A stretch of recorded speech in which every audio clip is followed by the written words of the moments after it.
G'day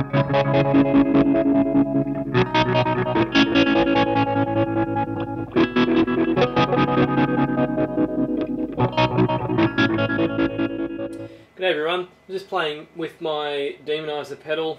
That's the grey one on the right.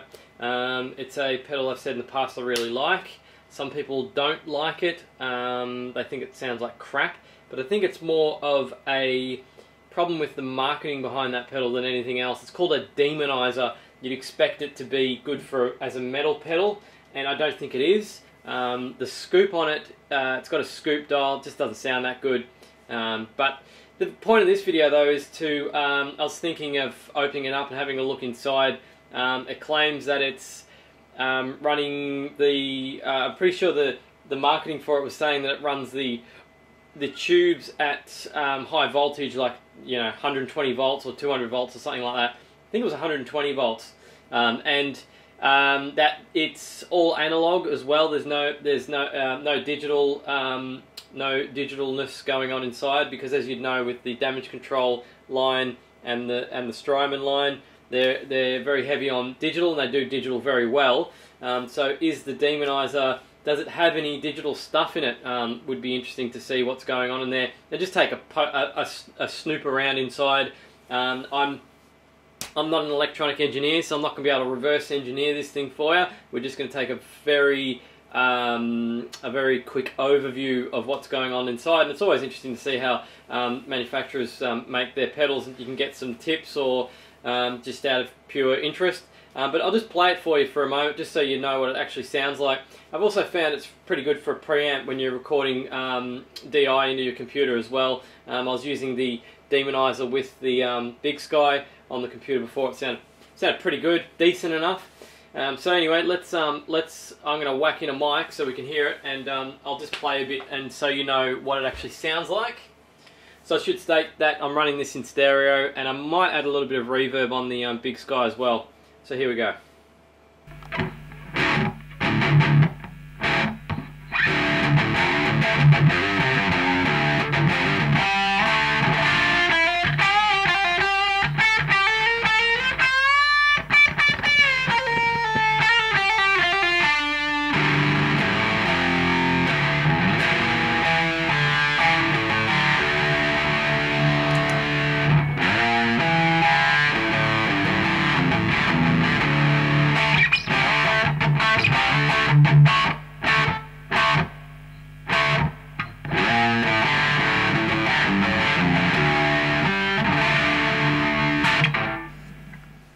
So that was just a quick sound sample. As you can hear, it's probably not suited for metal, although that interpretation is wide open. I don't really want to get into a discussion or debate about what's metal and what's not.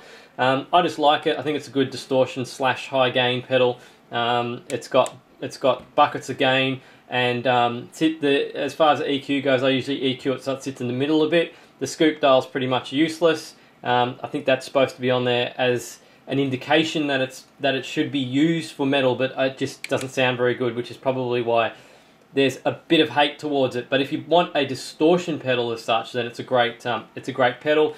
Good luck finding one though, because they stopped making them, and I don't think there was many made. Actually, my serial number is upside down 1682.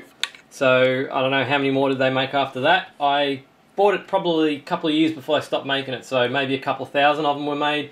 So yeah, they're not exactly a common pedal. And also, obviously, one of the biggest complaints about the damage control line is the size of it. It's just massive. Probably has to be pretty big for these tubes to be in it, unfortunately. Although there are tube pedals that aren't this big, so I don't know. It's just massive, but it is pretty solid and it's built quite well.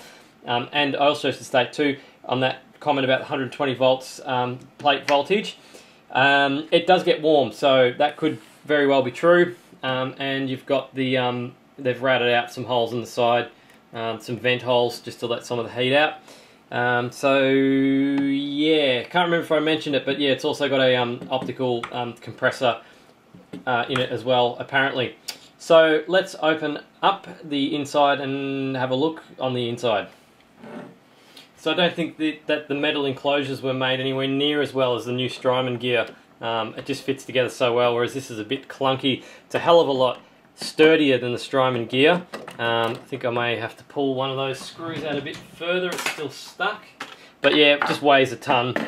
So yeah, it's made well, but it's massive and it weighs a ton. I actually read a review on this thing, just a person reviewing it. I think it may have been on Harmony Central, and someone said, this thing ain't analog, it's got more chips than McDonald's. And I had a bit of a chuckle about that. I thought it was pretty funny.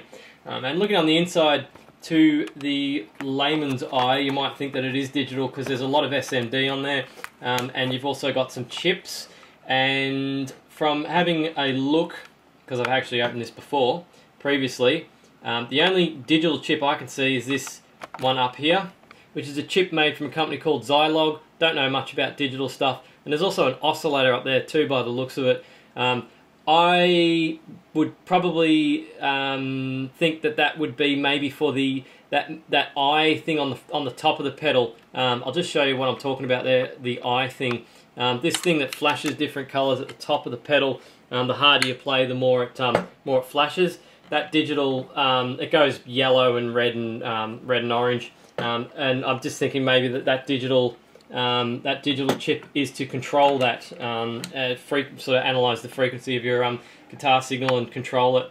So this is obviously the power section of the pedal. There's a lot of caps going on there, and looks like there's some inductors with some ferrite beads on them on the input as well. This pedal requires 9 volt, 2 amps, so it needs a lot of power to get those tubes up to full plate voltage.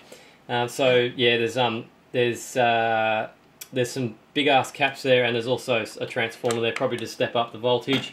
And you can see on those caps, they're only actually 47 microfarad, but they're rated at 250 volts. So that would obviously be to allow for the voltage that's going to the tubes. So what else have we got on here? Up the top here, we've got another one of those Takamasua.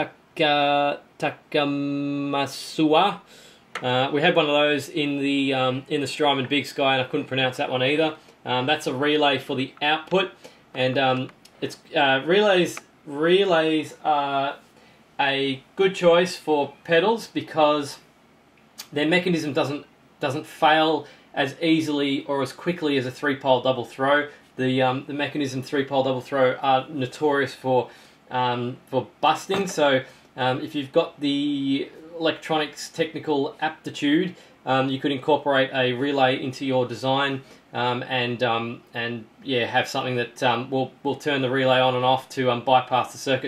It's still true bypass. When the relay flicks across, it goes to your dry signal, and when it flicks on, it sends your guitar signal through the effect. So that's just a brief look at what's going on at the top there. You can also see, well, there's the tubes on the side there, and you've got the 4 LEDs that do different things when you muck around with the pedal. They change different colours. What else have we got? Those pots down the bottom there, those green pots are Alpha. You can see the A on the side, which are a good brand. Never seen a Alpha pot like that before. I have to have a look on their website. But they are dual control with dual shaft, I guess they're called, because you've got these two, which is a pretty cool idea. But I'm not sure where the hell you'd get a knob like that from. A knob that's got the top taken off it that would slide down like a ring, and then another one that caps the top of it. It's a pretty cool idea, and it'd be interesting to see if that could be done in a do-it-yourself build. Actually, I just noticed on the other pot, it doesn't have the Alpha symbol. It's got some other symbol on there. It's probably for another brand. They've got an ABA test okay on that. They're testing the pots, or they're testing the pedal. Oh look, 05, 04, 06. This goes back to 06. There's probably a lot more than 2,000 of these that were made. And actually on the PCB they've got the date stamp of 2005. And funny enough, it's called can you see that, what that's called in there? They've called this PCB a multi-fuzz. A multi-fuzz. Why did they call it a multi-fuzz? That's interesting. Maybe it was originally meant to be a fuzz pedal and they decided to go down the metal route. It's probably a bigger market for it, that's for sure. Yeah, that's the multi-fuzz. But on this little daughter board down the bottom here, they've actually got damage control. I thought they said Demonizer. Oh yeah, there's a little sticker in there. Probably stuck it over multi-fuzz again. So I can't see anything in this pedal that's indicating that it's digital. The signal path is all analog, and the guy was wrong. He might say that there's more chips than McDonald's, but all the chips in here are just op amps. That's a TL072, which is pretty popular. I'm not sure what the C suffix is, and this one's a TL84C, which is another analog amplifier. So it's all analog. There's a heap of transistors on there as well. SMD transistors all over the place.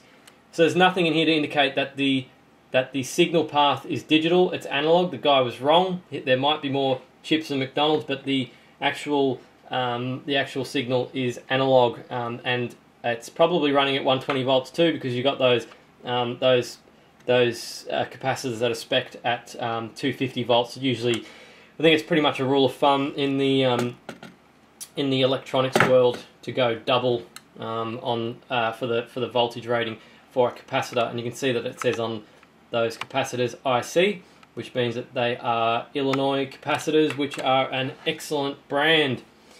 So I think that's pretty much it for this one. Just thought we'd have a quick look on the inside. This one's a dual, pretty much a single PCB. Might actually be some components mounted on the back of it though, because I can see that there are a bunch of pins coming through from the other side as well. But it's not a dual layer layout like the Strymon Big Sky. Obviously, the Strymon Big Sky is a lot smaller pedal as well, so they're in a lot more tighter constraint for where they can put their utilize the space. So they've gone for the dual PCB, a dual tier PCB layout for that one. Yeah, obviously need a lot of room for these big caps as well to power those tubes.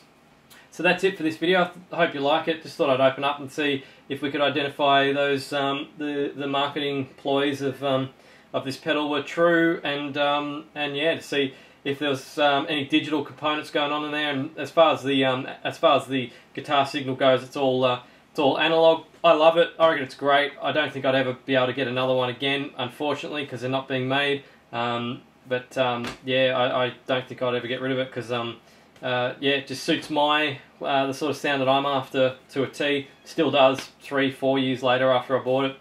Thanks for watching. Don't forget to subscribe for more do-it-yourself guitar pedal tutorials, demos, opening up of pedals, and all sorts of crazy stuff like that.